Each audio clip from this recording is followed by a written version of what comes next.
সমর্থনে সবাই মোটামুটিভাবে হরতাল সুন্দরভাবে হচ্ছে।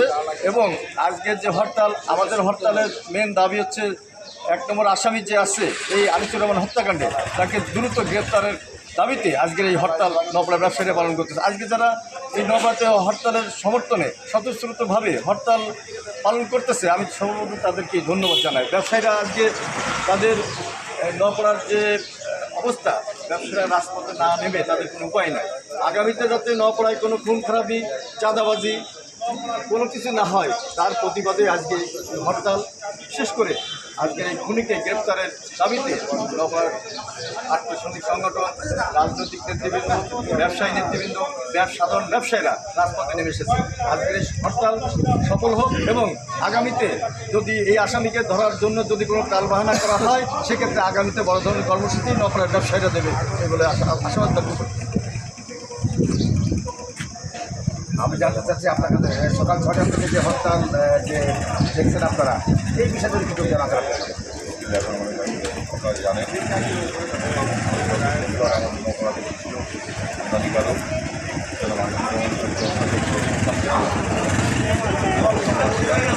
নওপাড়া বাজারে একাধিক ব্যবসায়ীদের উপরে চাঁদাবাজি, হামলা একের পর এক বিভিন্নভাবে এগুলো ঘটনা করে যাচ্ছে। প্রশাসনের নাকের ডগায় আমরা হতাশ, ব্যবসায়ীরা হতাশ। নওপাড়া ব্যবসায়ীরা আন্দোলন করছে, তাকে আজকে একটা পানের দোকান, একটা ফুটপাথে একটা ছোট্ট দোকানও আজকে চলে নেই। আজকে মানুষের প্রাণের দাবি নিয়ে, অন্তরের দাবি নিয়ে আজকে নওপাড়া বাজারের ব্যবসায়ীরা এবং আপনার এই আজকাল শ্রমিক সংগঠন একসাথে যৌথভাবে এবং সাধারণ মানুষ হরতালকে কতভাবে সমর্থন জানিয়েছে। তারা কেউ চায় না অভয়নগর একটা অবগম্য জায়গা, একটা ব্যবসায়িক জায়গা, সাধারণ মানুষ নিরাপদে ব্যবসা বাণিজ্য প্রত্যাশা করে। কিন্তু আজকে বাজার যে অবস্থা বাধ্য হচ্ছে প্রশাসনকে যথাসংখ্যক গ্রেফতার না করা হবে। একাধিক তাদের অবস্থা দিয়ে ব্যবসায়ীরা বৈঠক আমরা চাই। আপনারা লক্ষ্য করেছেন এই নওপাড়ার ঐতিহ্যবাহী নওপাড়া গ্রুপের সুপারা ভবনে বোমা হামলা হয়েছে। সেই হামলাকারীদের আজকে পর্যন্ত আপনারা দেখেছেন বিশ্বাস গ্রুপে, বিশ্বাস ট্রেডিংয়ে বোমা হামলা হয়েছে, নির্মমভাবে বোমা হামলা হয়েছে, সন্ত্রাসীদের কিছু গ্রেপ্তার করতে পারে নাই। আপনারা দেখেছেন ব্যবসায়ী তরিকুল ইসলাম হত্যাকাণ্ডের শিকার হয়েছে, তারও প্রকৃত মোটিভ আজকে পর্যন্ত জনগণের সামনে উদ্ঘাটিত হয়ে প্রকৃত সত্য কী সেটি জনগণকে জানানো হয় নাই। আপনারা দেখেছেন আজকে ব্যবসা করতে যারা এই বন্দরনগরী নওপাড়ায় বিভিন্ন জাহাজি শ্রমিকরা, গরিবেরা যারা জাহাজের চালক রয়েছে, তারা আসেন মালামাল নিয়ে। আজকে রাতের আধারে বিকেলবেলায় বিভিন্ন সময় সন্ত্রাসী চক্র ছুরি, চাকু, চাপাতি নিয়ে তাদেরকে হামলা করে তাদের মোবাইল, টাকা পয়সা প্রকাশ্যে ছিনতাই করে নিয়ে যাচ্ছে। এই সন্ত্রাসীদের বিরুদ্ধেও কোনো ব্যবস্থা গ্রহণ হচ্ছে না। আপনারা দেখেছেন দেশ ট্রেডিংয়ের এই নওপাড়ার দেশ ট্রেডিং সরকারি মাল ড্যাম করে রেখেছে, সেই মাল রাতের আধারে লুট করে নিয়ে গেছে। তারা চিহ্নিত হওয়া সত্ত্বেও তাদের বিরুদ্ধে কোনো ব্যবস্থা গ্রহণ করা হয় নাই। দেশ ট্রেডিং গাড়ির টাকা দিয়ে অন্য জায়গাতে মাল কিনে সরকারি মালের ঘাটতি পূরণ করে সরকারের কাছে জবাব দিয়েছে। প্রিয় সাংবাদিক ভাইরা, এই হচ্ছে শিল্প বাণিজ্য বন্দরনগরী নওপাড়ার প্রকৃত চিত্র।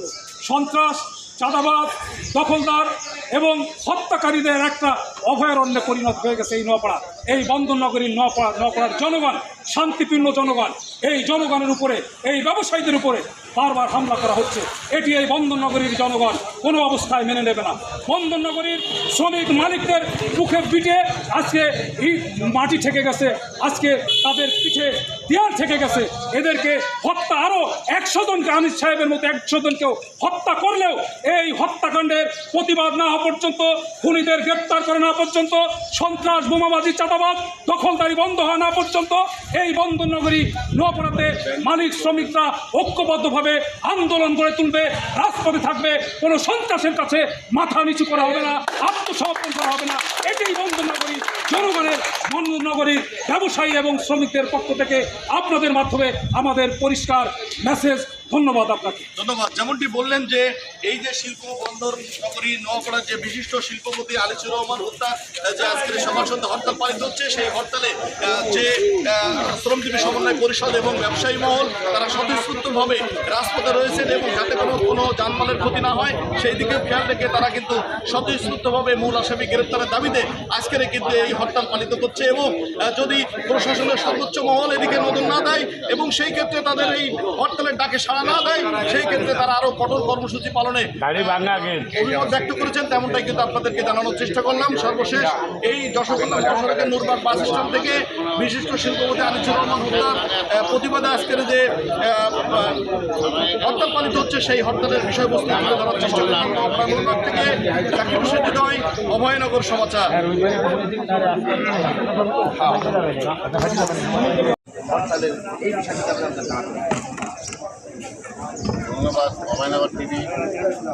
আপনারা জানেন গত বুধবার নোয়াপাড়া শিল্প শহরের বিশিষ্ট ব্যবসায়ী এই ব্যবসার যে জন্মলাভ এখানে প্রতিষ্ঠিত করেছে, সেই রকম একটি মানুষ আনিস সাহেব, ওনাকে দিবালোকে প্রকাশ্যে তার ব্যবসা প্রতিষ্ঠানের সামনে নির্মমভাবে হত্যা করা হয়েছে।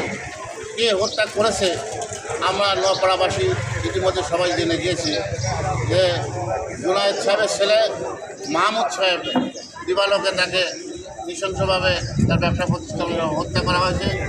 এই হত্যার পরে আমরা পুলিশকে বিভিন্নভাবে আলটিমেটাম দিয়েছি যে আমরা এই হত্যার প্রতিবাদ এবং এই আসামি গ্রেপ্তার না হওয়া পর্যন্ত আমরা কিন্তু কর্মসূচি দিতে যাচ্ছি। আপনারা অতি বিলম্ব না করে অতি তাড়াতাড়ি এই আসামি গ্রেপ্তার করেন, তাহলে শিল্প শহরের এই যে আনিস সাহেব মার্ডার হয়েছে এর একটি সুষ্ঠু বিচারের ব্যবস্থা হবে। আর যদি আপনারা এই আসামি ধরতে বিলম্ব করেন এবং কারচুপি করেন, তাহলে আমরা এই শিল্প শহরকে বাঁচানোর স্বার্থে এখানে ৬০,০০০ শ্রমিক আছে। এই শ্রমিকই রুটি রক্ষার স্বার্থে মালিক শ্রমিক এক হয়ে আমরা কিন্তু কর্মসূচি দিব এই হত্যাকারীর আসামি ধরার জন্য। আমরা এটা বলার পরেও এর কোনো প্রতি উত্তর কোনো সৎ ব্যবস্থা না পাওয়ার কারণে আজকের বাধ্য হয়ে মালিক শ্রমিক এক হয়ে এই শিল্প শহরকে বাঁচানোর স্বার্থে আমাদের শ্রমিকের রুটি রক্ষার স্বার্থে আমরা আজকে এই কর্মসূচি দিতে বাধ্য হয়েছে। আমরা আগামীতে যদি এর সুষ্ঠু কোনো ফয়সলা না হয় অতি তাড়াতাড়ি যদি এই আসামি প্রধান আসামি যে নিজ হাতে তাকে হত্যা করেছে এই প্রধান আসামি মাহমুদকে যদি না ধরা হয়, তাহলে এই আন্দোলন আরও বেগবান হবে, আরও অন্য পর্যায়ে যাবে এবং আমরা পারিশ্রমিক সমন্বয় সম্মিলিতভাবে আরও বড় প্রোগ্রাম দেব, হরতাল দেব। প্রয়োজনে অভয়নগর শিল্প শহর নয়, অভয়নগর নোয়াপাড়া প্রত্যেকটি অঞ্চলে এই হরতাল ঘরে ঘরে এবং অঞ্চলে অঞ্চলে পাড়ায় পাড়ায় পৌঁছে দেওয়া হবে। তাতেও যদি আমরা সুষ্ঠু বিচার না পাই তাহলে প্রয়োজনে আমরা যশোর জেলা এবং খুলনা বিভাগ সহ আমরা বন্ধ করে দেওয়ার চেষ্টা করব এবং সেই রাস্তা নিতে যেন আমাদের বাধ্য না করে, এই বলে আমার বক্তব্য শেষ করছি। সবাইকে ধন্যবাদ। ভাই, আমি জানতে চাচ্ছি, আপনি তো কণ্ঠটার বজ্রকণ্ঠ যেটা আমরা দেখেছি এবং এই পর্যন্ত এই আনিসুর রহমান হত্যার যে মোটিভ এখনও ঘুরপাক খাচ্ছে, আমি জানি আপনি বজ্রকণ্ঠে বলবেন। আপনারা জানেন যে আমাদের শিল্প বাণিজ্য বন্ধনগরী নোয়াপাড়ার একজন বিশিষ্ট ব্যবসায়ী, যিনি এই শিল্প বাণিজ্য বন্ধনগরী নোয়াপাড়াকে প্রতিষ্ঠাকারীদের মধ্যে অন্যতম। বিগত কয়েকদিন আগে প্রকাশ্যে তাকে নির্মমভাবে কুপিয়ে হত্যা করেছে সন্ত্রাসীরা। এই প্রকৃত হত্যাকারীদের গ্রেপ্তারের দাবিতে আমাদের সার্চমেন্ট খাদ্য শস্য পণ্য ব্যবসায়ী সমিতির নেতৃত্বে প্রশাসনকে বারবার আহ্বান জানানো হয়েছে, কিন্তু সন্ত্রাসীরা আজকে পর্যন্ত গ্রেপ্তার হয় নাই। কেন আজকে তাকে হত্যা করা হলো, এর পেছনের নায়ক কারা, এর পেছনের ইন্ধনদাতা কারা, কোথা থেকে এই অস্ত্র আসলো, কী উদ্দেশ্যে তাকে হত্যা করা হলো, কী বিষয় নিয়ে তাকে হত্যা করা হলো, এই প্রকৃত সত্য মোটিভটা নগরী নপাড়ার জনগণ জানতে চায়। আজকে পর্যন্ত সন্ত্রাসীদের গ্রেপ্তার করে তার ব্যবস্থা আজকে নপাড়ার প্রশাসন ব্যর্থ হয়েছে। সেই কারণে অভয়নগর নপাড়া সাংস্কৃতিক ব্যবসায়ী সমিতির নেতৃত্বে সামাজিক সমন্বয় পরিষদ এবং নপাড়াবাসী আজকে স্বতঃস্ফূর্ত হরতাল সকাল সন্ধ্যা হরতাল পালন করছে। আমরা আশা করি প্রশাসন দ্রুততম সময়ের মধ্যে এই সন্ত্রাসীদের গ্রেপ্তার করে দৃষ্টান্তমূলক শাস্তির ব্যবস্থা গ্রহণ করবে। আপনারা কেউ জানেন আজকে এই মধ্যনগরীর ব্যবসায়ীরা কিন্তু আজকে নিরাপত্তা কেন্দ্রে নিচ্ছে। আপনারা লক্ষ্য করেছেন যে নপাড়া ট্রেডার্সের সুফলা ভবনে বোমা হামলা হয়েছে, সেই সন্ত্রাসীদের বগি আজকে পর্যন্ত উদ্ঘাটিত হয় না। বিশ্বাস ট্রেডিংয়ে বোমা হামলা হয়েছে, সেই সন্ত্রাসীরা আজকে পর্যন্ত তারা গ্রেপ্তার হয় নাই।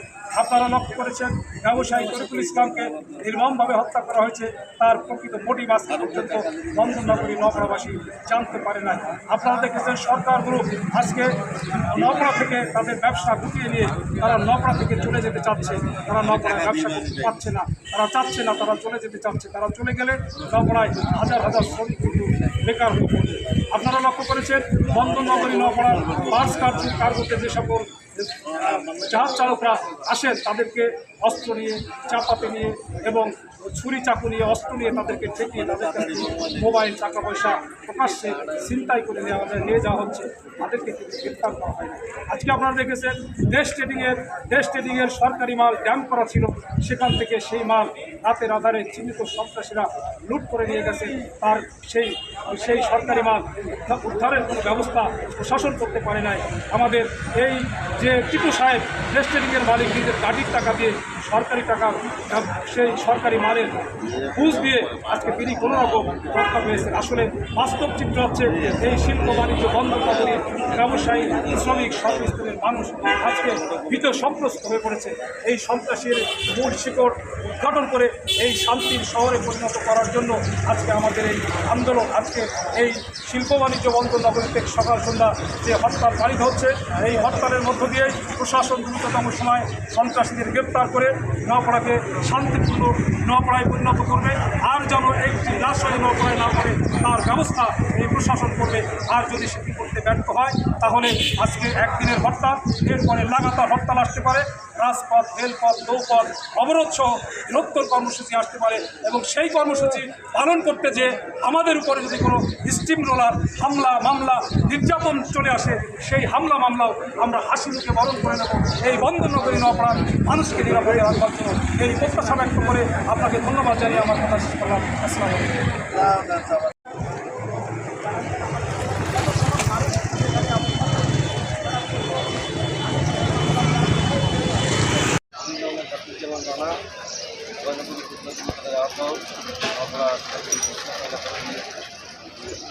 নির্বাহী কমিটির সদস্য আমি ইতিমধ্যে নপাড়া